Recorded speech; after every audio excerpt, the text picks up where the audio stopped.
യാക്കോബിൻ്റെ ലേഖനം 4-ാം അധ്യായം 13 മുതൽ 17 വരെയുള്ളതായ തിരുവചന വേദഭാഗങ്ങളെ ആസ്പദമാക്കിക്കൊണ്ട് തിരുവചനത്തിൽ നിന്ന് ചിന്തിപ്പാൻ കർത്താവിൽ ആഗ്രഹിക്കുന്നു. ഇന്നോ നാളെയോ ഞങ്ങൾ ഇന്ന പട്ടണത്തിൽ പോയി അവിടെ ഒരാണ്ട് കഴിച്ച് വ്യാപാരം ചെയ്ത് ലാഭമുണ്ടാക്കും എന്ന് പറയുന്നവരെ കേൾപ്പിൻ. നാളത്തെ കാര്യം നിങ്ങൾ അറിയുന്നില്ലല്ലോ. നിങ്ങളുടെ ജീവൻ എങ്ങനെയുള്ളത് അല്പനേരത്തേക്ക് കാണുന്നതും പിന്നെ മറഞ്ഞു പോകുന്നതുമായ ആവിയല്ലോ. കർത്താവിന് ഇഷ്ടമുണ്ടെങ്കിൽ ഞങ്ങൾ ജീവിച്ചിരുന്ന് ഇന്നത് ചെയ്യും എന്നല്ലയോ പറയേണ്ടത്. നിങ്ങളോ വൻപ് പറയുന്നു, പ്രശംസിക്കുന്നു. ഈ വക പ്രശംസ എല്ലാം ദോഷം ആകുന്നു. നന്മ ചെയ്യുവാൻ അറിഞ്ഞിട്ടും ചെയ്യാത്തവന് അത് പാപം തന്നെ. ഇന്ന് നമ്മൾ ചിന്തിക്കുന്നത് ഈ ആധുനിക കാലഘട്ടങ്ങളിൽ വിശ്വാസ ജീവിതത്തിൽ നന്നേ കുറഞ്ഞുകൊണ്ടിരിക്കുന്ന വളരെ പ്രധാനപ്പെട്ടതായ ഒരു വിഷയമാണ്. ആ വിഷയം എങ്ങനെയാണ്? നാം ജീവിതത്തിൽ അനേക പദ്ധതികൾ തയ്യാറാക്കാറുണ്ട്. നമ്മുടെ എല്ലാം ജീവിതത്തിൽ അനേക പ്ലാനുകൾ നമ്മൾ തയ്യാറാക്കാറുണ്ട്. എന്നാൽ ഒരു ദൈവവൈതലിൻ്റെ ജീവിതത്തിൽ നമ്മൾ തയ്യാറാക്കുന്ന പദ്ധതികളും പ്ലാനുകളും ദൈവത്തിൻ്റെ ഹിതപ്രകാരമാണോ എന്നുള്ളത് പലപ്പോഴും നമ്മൾ പരിശോധിക്കാറില്ല. നമ്മൾ തയ്യാറാക്കുന്ന പദ്ധതികൾ നമ്മുടെ ബുദ്ധിയിലും നമ്മുടെ അറിവിലും നമ്മുടെ സമ്പത്തിലുമൊക്കെയും ആശ്രയം വെച്ച് അനേക പദ്ധതികൾ തയ്യാറാക്കി ആ പദ്ധതികളൊന്നും നിറവേറാതെ പരാജയപ്പെടുകയോ ആ പദ്ധതികളിൽ എവിടെയെങ്കിലും അസാധ്യമായിരിക്കുന്ന വിഷയങ്ങൾ കടന്നു വന്ന് വളരെ നിരാശയിലേക്ക് പോവുകയും ചെയ്യുന്നവരുടെ എണ്ണം വളരെ വലുതാണ്. അതുകൊണ്ട് യാക്കോബ് അപ്പോസ്തലൻ വിശുദ്ധ തിരുവചനത്തിൽ ദൈവമക്കൾക്ക് വേണ്ടി എഴുതിയിരിക്കുന്ന തിരുവചന ഭാഗമാണ് നാം നമ്മുടെ ജീവിതത്തിൽ ഓരോ വിശ്വാസിയും നമ്മുടെ ജീവിതത്തിൽ പദ്ധതികൾ തയ്യാറാക്കുമ്പോൾ, പ്ലാനുകൾ തയ്യാറാക്കുമ്പോൾ അത് ദൈവത്തിൻ്റെ ഹിതപ്രകാരം ആയിരിക്കണമെന്ന് ഓർപ്പിക്കുക. യാക്കോബ് അപ്പോസ്തലൻ അവിടെ പറഞ്ഞ പ്രധാനപ്പെട്ട ഒരു കാര്യമാണ് അതിൻ്റെ 15-ാമത്തെ വാക്യം. യാക്കോബ് 4:15. കർത്താവിന് ഇഷ്ടമുണ്ടെങ്കിൽ ഞങ്ങൾ ജീവിച്ചിരുന്ന ഇന്നത് ചെയ്യും എന്നല്ലയോ പറയേണ്ടത്. ഓരോ ദൈവമക്കളും പറയേണ്ടത് എവിധമായിരിക്കണം എന്നുള്ളതും യാക്കോബ് അവിടെ വെളിപ്പെടുത്തുകയാണ്. ഞങ്ങൾ കർത്താവിന് ഇഷ്ടമുണ്ടെങ്കിൽ ഞങ്ങൾ ജീവിച്ചിരുന്ന് ഇന്നത് ചെയ്യും എന്നല്ലയോ പറയേണ്ടത്. ദൈവത്തിൻ്റെ ഇഷ്ടം ആരായുക എന്നുള്ളതാണ് ദൈവം നമ്മെക്കുറിച്ച് ആഗ്രഹിക്കുന്നത്. ഏതൊരു ദൈവവൈതലിനെ കുറിച്ചും ദൈവത്തിൻ്റെ ആഗ്രഹം നാം ദൈവത്തോട് ആലോചന ചോദിച്ച് ദൈവത്തിൻ്റെ ഹിതപ്രകാരം കാര്യങ്ങൾ മുൻപോട്ട് ചെയ്യണമെന്നാണ് ദൈവം ആഗ്രഹിക്കുന്നത്. നമ്മുടെ മനുഷ്യൻ്റെ ജീവിതത്തിൽ 3 അവസ്ഥകളിലാണ് നമ്മൾ പ്രധാനപ്പെട്ടതായ തീരുമാനങ്ങൾ പലപ്പോഴും എടുക്കാറ്. ഏതൊക്കെയാണ് പ്രധാനപ്പെട്ട ആ 3 ഭാഗങ്ങളെന്ന് നമുക്ക് ചിന്തിക്കാം. ഒന്നാമത്തെ ഭാഗം എന്ന് പറയുന്നത്, ഒരു കുഞ്ഞ് ജനിച്ചു കഴിഞ്ഞാൽ ആ കുഞ്ഞിൻ്റെ വിദ്യാഭ്യാസ കാലഘട്ടമാണ്.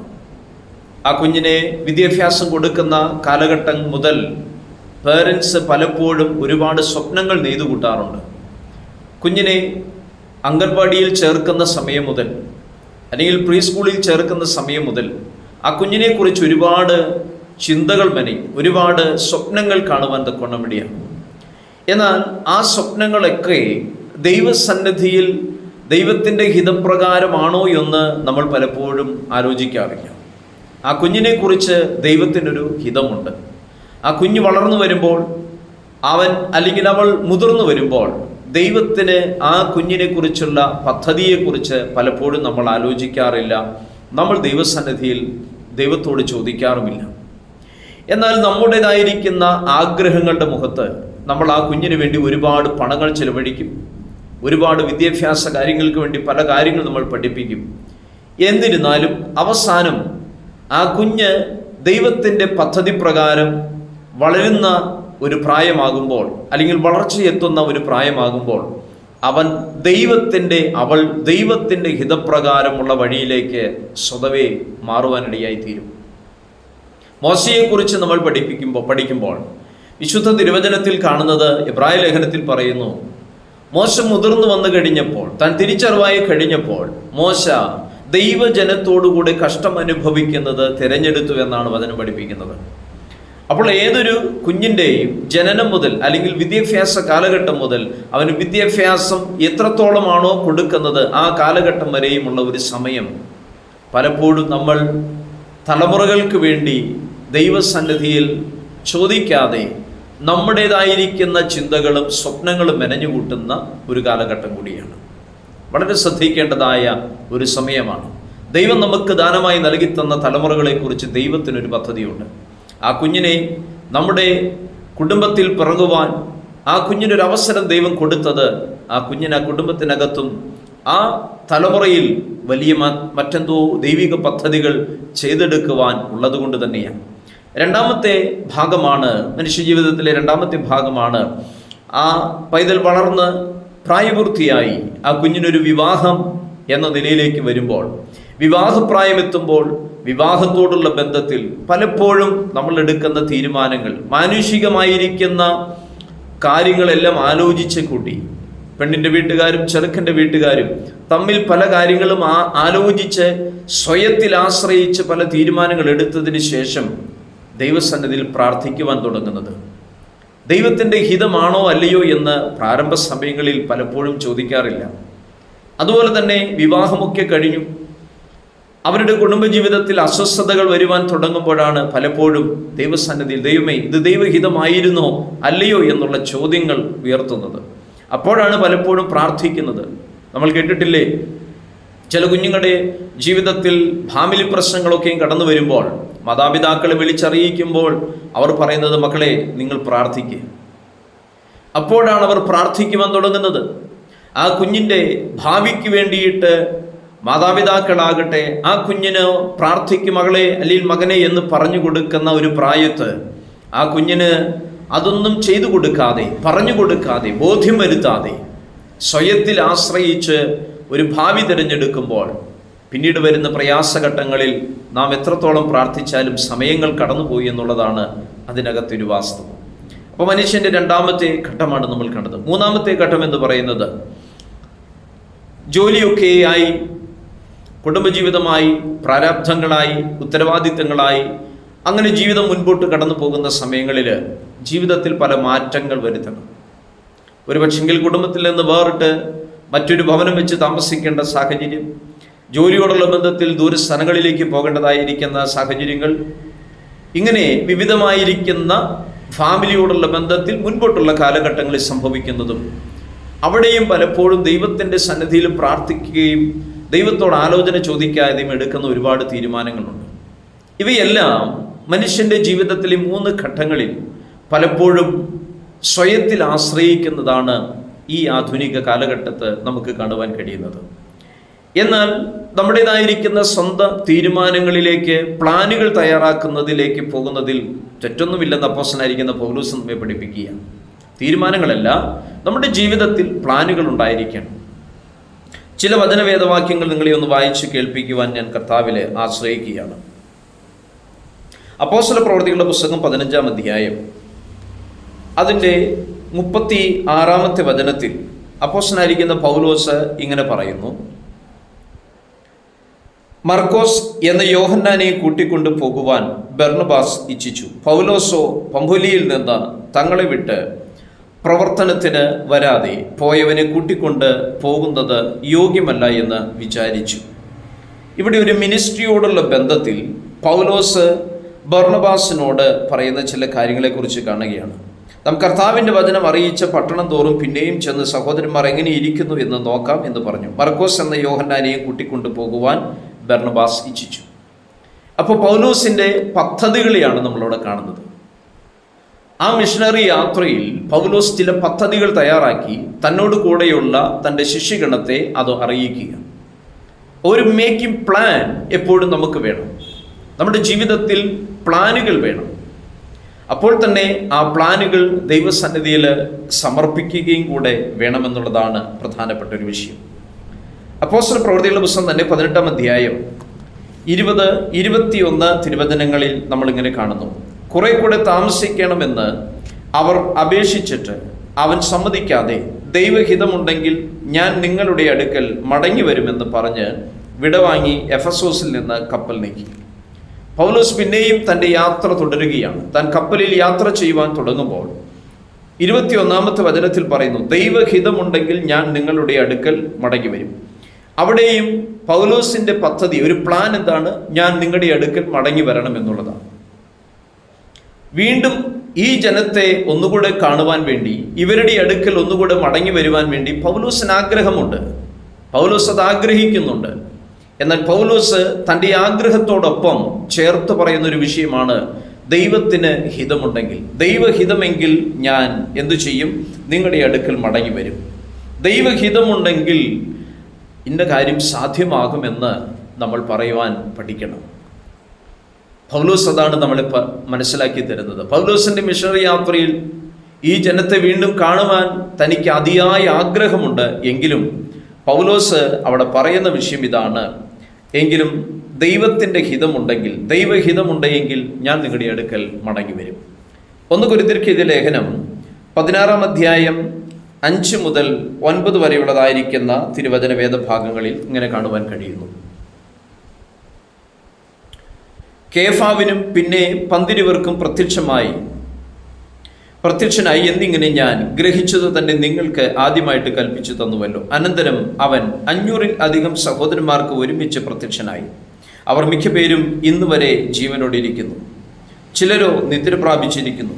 അനന്തരം അവൻ യാക്കോബിനും പിന്നെ അപ്പോസ്തലന്മാർക്കും പ്രത്യക്ഷനായി.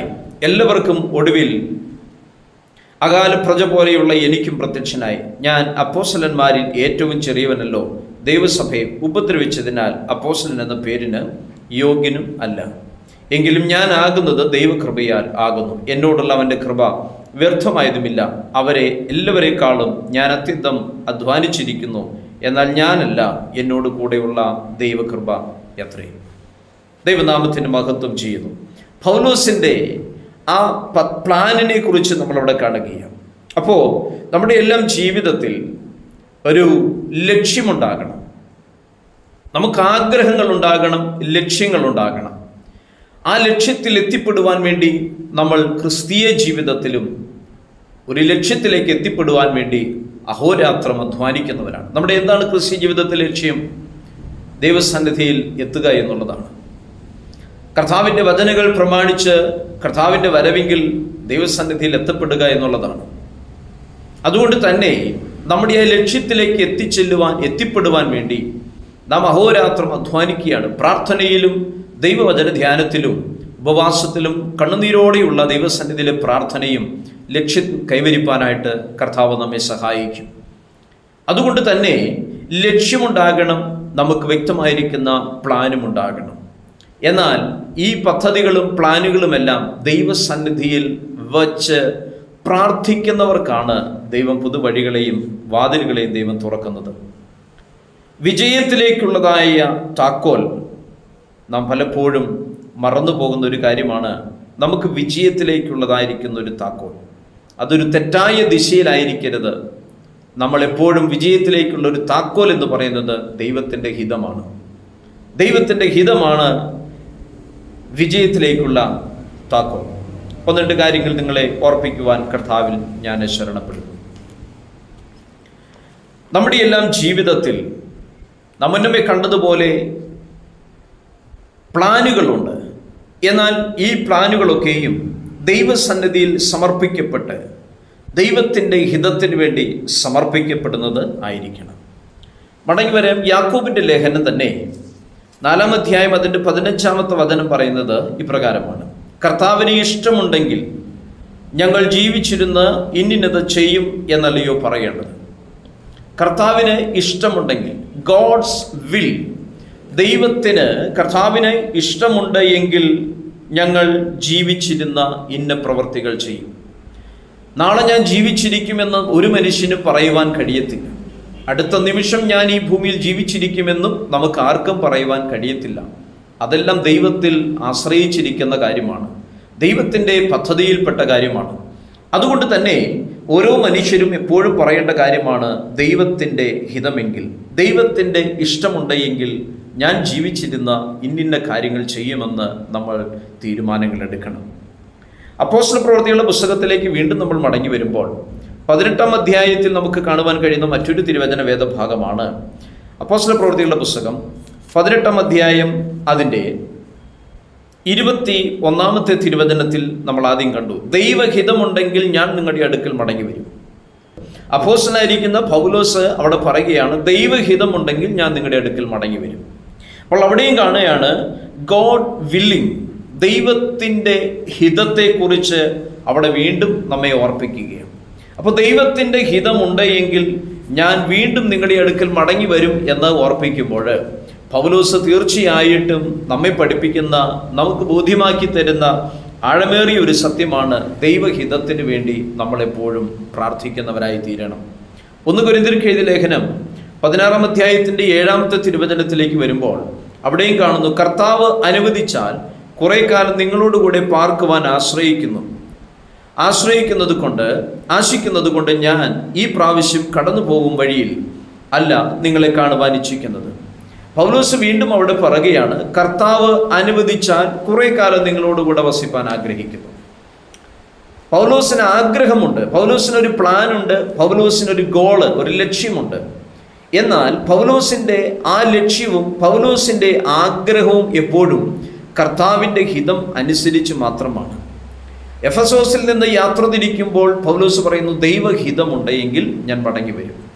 കൊരിന്ത്യ ലേഖനത്തിൽ നമ്മൾ കാണുന്നത്, കർത്താവ് അനുവദിച്ചാൽ കുറെ കാലം നിങ്ങളോടുകൂടെ പാർപ്പാൻ ആഗ്രഹിക്കുന്നു.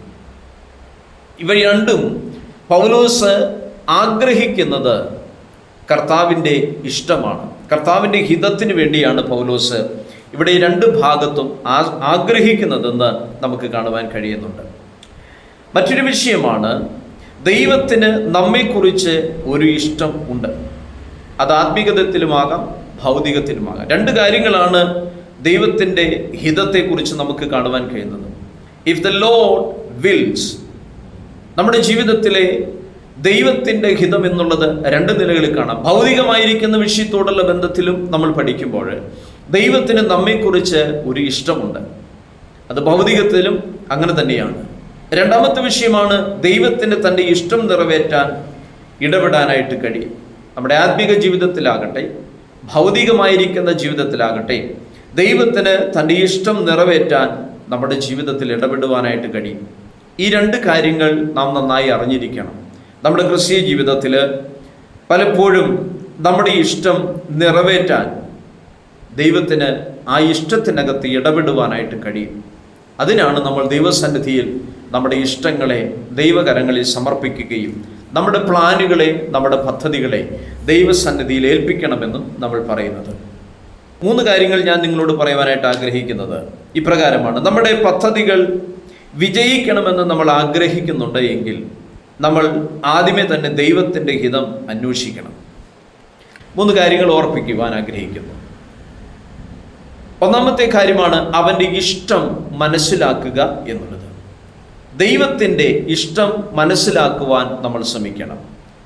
എഫെസ്യർക്ക് എഴുതിയ ലേഖനത്തിലേക്ക് നമ്മൾ വരുമ്പോൾ 5-ാം അധ്യായം അതിൻ്റെ 17-ാമത്തെ തിരുവചനത്തിൽ ഇങ്ങനെ വായിക്കുന്നു, ബുദ്ധിഹീനരാകാതെ കർത്താവിൻ്റെ ഇഷ്ടം ഇന്നതെന്ന് ഗ്രഹിച്ചുകൊള്ളി. നമ്മുടെ ജീവിതത്തിലെ ആഗ്രഹങ്ങൾ നിറവേറണമെങ്കിൽ ദൈവത്തിൻ്റെ ഹിതം കൂടെ നമ്മൾ തിരിച്ചറിയണം. 1-ാമത്തേതാണ് അവൻ്റെ ഇഷ്ടം മനസ്സിലാക്കുക. ഞാൻ ആഗ്രഹിക്കുന്ന വിഷയത്തിൽ ദൈവത്തിന് ഇഷ്ടമുണ്ടോ? ഞാൻ ആരംഭത്തിൽ ഓർപ്പിച്ച 3 വിഷയങ്ങൾ മനുഷ്യൻ്റെ ജീവിതത്തിൽ. 1, അവൻ്റെ ബാല്യകാലം, യൗവനകാലം അല്ലെങ്കിൽ വിദ്യാഭ്യാസ കാലഘട്ടം. 2, വിവാഹ ജീവിതം. 3, വിവാഹ ജീവിതത്തിന് ശേഷമുള്ളതായിരിക്കുന്ന കുടുംബജീവിതത്തിൽ ഉത്തരവാദിത്വങ്ങൾ, റെസ്പോൺസിബിലിറ്റികൾ ഏറ്റെടുത്തിട്ടുള്ളതായ ജീവിതം. ഇതിൽ ദൈവത്തിൻ്റെ ഇഷ്ടം മനസ്സിലാക്കുവാൻ നമ്മൾ ശ്രമിക്കണം. പൗലോസ് പറയുന്നത്, എഫെസ്യർക്ക് ലേഖനം എഴുതുമ്പോൾ പറയുന്നത് അപ്രകാരമാണ്, ബുദ്ധിഹീനരാകാതെ കർത്താവിൻ്റെ ഇഷ്ടം ഇന്നതെന്ന് ഗ്രഹിച്ചുകൊള്ളി. നമുക്ക് കർത്താവിൻ്റെ ഇഷ്ടം ഗ്രഹിപ്പാൻ കഴിയണം, അതിന് ബുദ്ധിഹീനരാകുവാൻ പാടില്ല. ബുദ്ധിഹീനരായിരുന്നാൽ ദൈവത്തിൻ്റെ ഇഷ്ടം മനസ്സിലാക്കുവാൻ നമുക്ക് സാധിക്കുകയില്ല.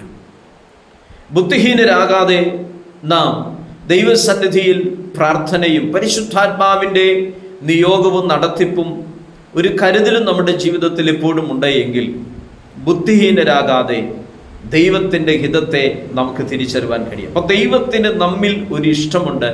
ആ ദൈവത്തിൻ്റെ ഇഷ്ടത്തെ നമ്മൾ മനസ്സിലാക്കുക.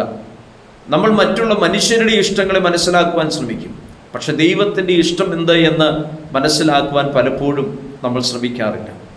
രണ്ടാമത്തെ കാര്യമാണ് അവൻ്റെ ഇഷ്ടത്താൽ നിറയപ്പെടുന്ന ഒരനുഭവം. ദൈവത്തിൻ്റെ ഇഷ്ടത്താൽ നിറയപ്പെടുന്നതായിരിക്കുന്ന ഒരനുഭവമുണ്ട്. കൊലോസ്യർക്കെഴുതിയ ലേഖനം 1-ാം അധ്യായം അതിൻ്റെ 9-ാമത്തെ തിരുവചനത്തിലേക്ക് നമ്മൾ വരുമ്പോൾ, കൊലോസ്യ ലേഖനം 1-ാം അധ്യായം 9-ാമത്തെ തിരുവചനം ഇങ്ങനെ പറയുന്നു: അതുകൊണ്ട് ഞങ്ങൾ അത് കേട്ട നാൾ മുതൽ നിങ്ങൾക്ക് വേണ്ടി ഇടവിടാതെ പ്രാർത്ഥിക്കുന്നു. ദൈവത്തിന് സ്തോത്രം. ഇവിടെ പറയുന്നു, അത് കേട്ട നാൾ മുതൽ, ഒരു വിഷയത്തോടുള്ള ബന്ധത്തിൽ പറയുകയാണ്. അത് കേട്ട നാൾ മുതൽ നിങ്ങൾക്ക് വേണ്ടി ഇടവിടാതെ പ്രാർത്ഥിക്കുന്നു. അപ്പോൾ ദൈവസന്നിധിയിൽ ഇടവിടാതെ പ്രാർത്ഥിക്കുകയാണ്. പ്രാർത്ഥന ക്രിസ്തീയ ജീവിതത്തിൻ്റെ ഏറ്റവും മഹത്വകരമായൊരു അനുഭവമാണ്. അവൻ്റെ ഇഷ്ടത്താൽ നിറയപ്പെടണമെങ്കിൽ നിരന്തരമായ പ്രാർത്ഥനയുടെ ജീവിതം നമുക്കുണ്ടാകണം. ദൈവത്തിൻ്റെ ഇഷ്ടം നമ്മിൽ നിറയപ്പെടും. ദൈവത്തിൻ്റെ ഹിതം നമ്മിൽ നിറയപ്പെടും. പ്രാർത്ഥന എന്നുള്ളത് കേവലം മനുഷ്യനോട് സംസാരിക്കുവാനുള്ളതല്ല. സ്വർഗത്തിൽ വസിക്കുന്ന അത്യുന്നതനായ ദൈവവുമായിട്ട് സംസാരിക്കുവാൻ പ്രാർത്ഥന ക്രിസ്തീയ ജീവിതത്തിൻ്റെ പ്രധാനപ്പെട്ട ഒരു ഘടകമാണ്. പ്രാർത്ഥനയിലൂടെ നാം ദൈവവുമായി സംസാരിക്കുന്നു. പ്രാർത്ഥനയിലൂടെ രഹസ്യത്തിലുള്ള പിതാവുമായി നമ്മൾ കാര്യങ്ങളോട് സംസാരിക്കുകയാണ്. അപ്പോൾ ദൈവത്തിൻ്റെ ഇഷ്ടത്താൽ നമ്മൾ നിറയപ്പെടുവാൻ അത് കാരണമായി തീരും. മൂന്നാമത്തെ വിഷയമാണ് അവൻ്റെ ഇഷ്ടം തെളിയിക്കുക എന്നുള്ളത്. അവൻ്റെ ഇഷ്ടം തെളിയിക്കുക എന്നുള്ളത് ക്രിസ്തീയ ജീവിതത്തിലെ പ്രധാനപ്പെട്ട മറ്റൊരു കാര്യമാണ്. റോമർക്കെഴുതിയ ലേഖനം 12-ാം അധ്യായത്തിൻ്റെ 2-ാമത്തെ വചനം ഇങ്ങനെ വായിക്കുന്നു: ഈ ലോകത്തിന് അനുരൂപരാകരുത്, മനസ്സ് പുതുക്കി രൂപാന്തരപ്പെടുവീൻ, എന്നാൽ നന്മയും പ്രസാദവും പൂർണ്ണതയുമുള്ള ദൈവഹിതം ഇന്നതെന്ന് നിങ്ങൾ തിരിച്ചറിയും. വചനം പറയുന്നു, അവൻ്റെ ഇഷ്ടം തെളിയിക്കുക, അല്ലെങ്കിൽ അവൻ്റെ ഇഷ്ടം തിരിച്ചറിയുക. ഇവിടെ റോമാലേഖനത്തിൽ അപ്പോസ്തലനായിരിക്കുന്ന പൗലോസ് പറയുന്നത്, ഈ ലോകത്തിന് അനുരൂപരാകരുത്. അപ്പോൾ ദൈവത്തിൻ്റെ ഇഷ്ടം തിരിച്ചറിയണമെങ്കിൽ ലോകത്തിന് അനുരൂപരാകരുത്. ലോകത്തിന് അനുരൂപരായാൽ ഈ ലോകവും ദൈവത്തിൻ്റെ പദ്ധതികളും തമ്മിൽ ഒരിക്കലും യോജിക്കുന്നില്ല. അതുകൊണ്ട് തന്നെ ദൈവത്തിൻ്റെ വചനം പറയുന്നു, ഈ ലോകത്തിന് നിങ്ങൾ അനുരൂപരാകരുത്, മനസ്സ് പുതുക്കി രൂപാന്തരപ്പെടുവീൻ. മനസ്സിന് എപ്പോഴും ഒരു പുതുക്കമുണ്ടാകണം, എപ്പോഴും ഒരു മാനസാന്തരത്തിൻ്റെ അനുഭവം നമുക്കുണ്ടാകണം. അപ്പോൾ മനസ്സിന് എപ്പോഴും ഒരു മാനസാന്തരത്തിൻ്റെ അനുഭവം ഉണ്ടാകണം. നമ്മുടെ തെറ്റുകളെ ദൈവസന്നിധിയിൽ ഏറ്റുപറയുവാൻ ഉപേക്ഷിക്കുവാനുള്ളൊരു മനസ്സുണ്ടാകണം. നമ്മുടെ കുറവുകളെ ദൈവസന്നിധിയിൽ ഏറ്റുപറഞ്ഞ് ഉപേക്ഷിക്കുവാനുള്ള ഒരു മനസ്സ് നമുക്കുണ്ടാകണം. ദൈവത്തിൻ്റെ ഇഷ്ടം നമ്മുടെ ജീവിതത്തിൽ തെളിഞ്ഞ് നമുക്ക് കാണണമെങ്കിൽ, അല്ലെങ്കിൽ തിരിച്ചറിയുവാൻ നമുക്ക് കഴിയണമെങ്കിൽ, ഈ ലോകത്തിൻ്റെതായിരിക്കുന്ന ഇഷ്ടങ്ങളുണ്ട് എങ്കിൽ നമുക്കതിന് സാധ്യമാകത്തില്ല. ജഡത്തിൻ്റെതായിരിക്കുന്ന ഇഷ്ടങ്ങൾ നമ്മിലുണ്ട് എങ്കിൽ ദൈവത്തിൻ്റെ ഇഷ്ടം നമുക്ക് തിരിച്ചറിയുവാനായിട്ട് കഴിയത്തില്ല. അതുകൊണ്ട് അപ്പോസ്തലനായിരിക്കുന്ന പൗലോസ് റോമ സഭയോട് പറയുകയാണ്, ഈ ലോകത്തിന് അനുരൂപരാകരുത്. ഒന്ന്. രണ്ടാമത് പറയുന്നു, മനസ്സ് പുതുക്കണം. മൂന്നാമത് രൂപാന്തരപ്പെടണം. എന്നാൽ നന്മയും പ്രസാദവും പൂർണ്ണതയുമുള്ള ദൈവഹിതം ഇന്നതെന്ന് നിങ്ങൾ തിരിച്ചറിയും. ഇങ്ങനെ നിങ്ങൾ ചെയ്താൽ ദൈവത്തിൻ്റെ ഇഷ്ടം തിരിച്ചറിയുവാനായിട്ട് നമുക്ക് കഴിയും. പ്രിയമുള്ളവരെ, ഈ ആധുനിക കാലഘട്ടത്ത് ദൈവത്തിൻ്റെ ഹിതം തിരിച്ചറിയുവാൻ പലർക്കും കഴിയുന്നില്ല. കാരണം മനുഷ്യൻ സ്വസ്നേഹികളായി തീരുന്നു എന്ന് നമുക്ക് കർത്താവിൻ്റെ വചനം പഠിക്കുമ്പോൾ മനസ്സിലാക്കാൻ കഴിയുന്നു. അവസാന കാലഘട്ടങ്ങൾ എടുക്കുമ്പോൾ കർത്താവ് തന്നെ പറഞ്ഞു, മനുഷ്യൻ സ്വസ്നേഹികളായി തീരും, സ്വയത്തിൽ ആശ്രയിക്കുന്നവരായിത്തീരും. ഇന്ന് വിശ്വാസ സമൂഹത്തിൽ പോലും സ്വയത്തിൽ ആശ്രയിക്കുന്ന അനേകരെ നമുക്ക് കാണുവാൻ കഴിയും. പണത്തിൽ ആശ്രയിക്കുന്നവരെ കാണുവാൻ കഴിയും. അവരുടെ സമ്പന്നതയിൽ ആശ്രയിക്കുന്നവരെ, അവർ പഠിച്ചെടുത്ത നോളജിൽ ആശ്രയിക്കുന്നവരെ നമുക്ക് കാണുവാൻ കഴിയും. ശലോമോൻ രാജാവ് ഇപ്രകാരം എഴുതി, അധികം പഠിക്കുന്നതും നന്നല്ല. കാരണം എന്തുകൊണ്ടാണ്? അർത്ഥമാക്കുന്നത് ദൈവത്തെ അളക്കുവാൻ തുടങ്ങും. ഒരിക്കലും നമ്മുടെ ജ്ഞാനം കൊണ്ട്, നമ്മൾ നേടിയെടുത്ത അറിവുകൾ കൊണ്ട് ദൈവത്തെ അളക്കുവാൻ നമ്മൾ ശ്രമിക്കരുത്. ഈ ആധുനിക കാലഘട്ടത്തിൽ സംഭവിച്ചു കൊണ്ടിരിക്കുന്ന ഒരു വലിയ അപകടമാണ് വിശ്വാസ ജീവിതത്തിൽ ദൈവത്തെ അളക്കുക. നമ്മുടെ ബുദ്ധി കൊണ്ടും നമ്മുടെ അറിവ് കൊണ്ടും ദൈവത്തെ അളക്കുവാൻ ഒരിക്കലും നമ്മൾ ശ്രമിക്കരുത്. അതുകൊണ്ട് ക്രിസ്തീയ ജീവിതത്തിൽ ദൈവത്തിൻ്റെ ഇഷ്ടത്തിന് വേണ്ടി നമ്മൾക്ക് സമർപ്പിക്കപ്പെടാം.